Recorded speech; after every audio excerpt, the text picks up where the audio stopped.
Elektricitet je ono kad se pecne nešto, onda struja kao da prođe kroz nas.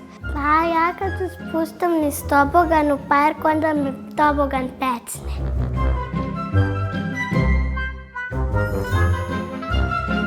Struja služi da bi mi imali svetla, kamere, televizore.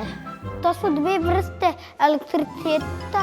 Naprimer, kada se ne mrdaju, to je jedan elektricitet. Kada se mrdaju, to znači da rade i da prave motor zato što se ta struja pomera.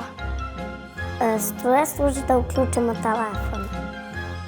Nikola Tesla je detinjstvo proveo na selu. Bio je okružen različitim domaćim životinjama. Jedna životinja bila je posebna. Teslin najbolji prijatelj, mačak. Tesla i mačak bili su nerazdvojni. Svuda su išli zajedno. Jedne zimske večeri Tesla i mačak uživali su u toplini doma. Tesla je mazio mačka po leđima. Odjednom iz krzna se čulo pucketanje i pojavile su se nekakve varnice.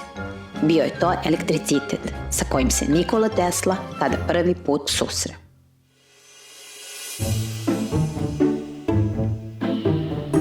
Zdravo drugari! U ovoj epizodi pričat ćemo o tome šta je elektricitet. Dugo vremena ljudi su se pitali šta je elektricitet. To je bila jedna velika misterija.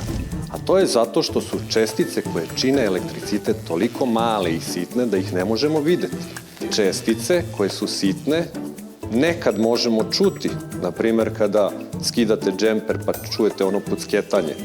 Nekad možete videti kao neke male sitne iskrice, ali ne mogu se videti golim okom. Imamo čak dve vrste elektriciteta. Kada te čestice sitne se ne kreću, to se zove statički elektricitet. Taj elektricitet stoji. A kada se one pokreću, onda dobijamo struju.